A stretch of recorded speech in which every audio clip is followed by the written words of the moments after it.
ஓம் ஸ்ரீ குருபியோ நமக. யோ நித்யம் அச்சுத பதாம்புஜ யுக்மருக்ம வியாமோகத ஸ்தரிதராணி திருநாயமேனே அஸ்மத்குரோர் பகவதஸ்ய தயக சிந்தோகோ ராமானுஜஸ்ய சரணம் சரணம் பிரபத்தி. திருக்கோளூர் பெண் பிள்ளையில இன்னைக்கு 4வது வார்த்தை, தசமுகனை செற்றேனோ பிராட்டியை போலே.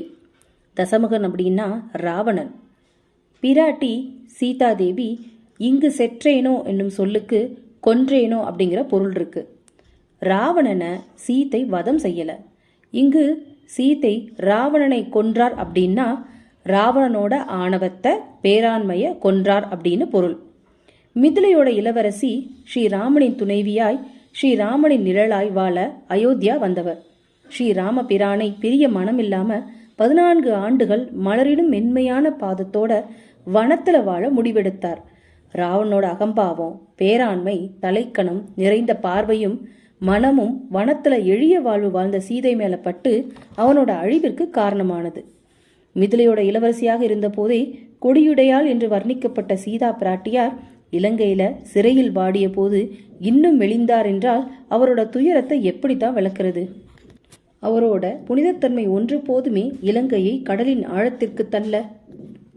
ஆனால் பிராட்டியார் அந்த செயலை புரியவில்லை. அனைத்து இன்னல்களையும் பொறுத்துக்கிட்டு ராமனின் வருகைக்காக காத்திருந்தாங்க. ஒவ்வொரு நொடியும் ராமபிரானியை எண்ணிக்கிட்டு இருந்தாங்க.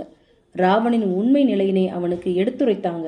ஆணவத்தின் உச்சத்துல யோசிக்காமல் தவறுகள் புரிந்து கொண்டிருந்த ராவணனை ஸ்ரீராமபிரானுடன் போர் புரிந்து மடியாமல் அவரிடம் சரணடையுமாறு சொன்னாங்க.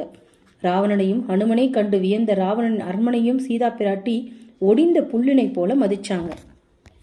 சீதாதேவியை மயக்க ராவணன் குபேரனுக்கு இணையான தன் சொத்துக்களை பற்றி கூறி ஆசை வார்த்தைகள் காட்டிய போதும் அவர் அதை தூசியை போல் துச்சமென கண்டார்.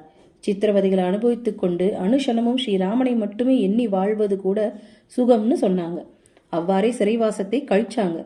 தன் ஆன்மாவும் உடலும் ஸ்ரீராமனின் உடைமை என்பதை மனதில் நிறுத்தி அவர் வருகைக்காகவே காத்திருந்தாங்க. எளிமையின் வடிவாய் நின்ற ஸ்ரீராமபிரானின் முன் லங்காபுரியின் மன்னனான ராவணன் தோற்றான். சீதையின் மனம் சரணாகதிக்கு சிறந்த எடுத்துக்காட்டென்றால் சீதையின் மனதை வென்ற ஸ்ரீராமனின் பண்போ இன்னலில் தவிக்கும் பக்தர்களை ரட்சிக்க துடிக்கும் கடவுளின் குணம். அது ஒரு இறை அன்பு.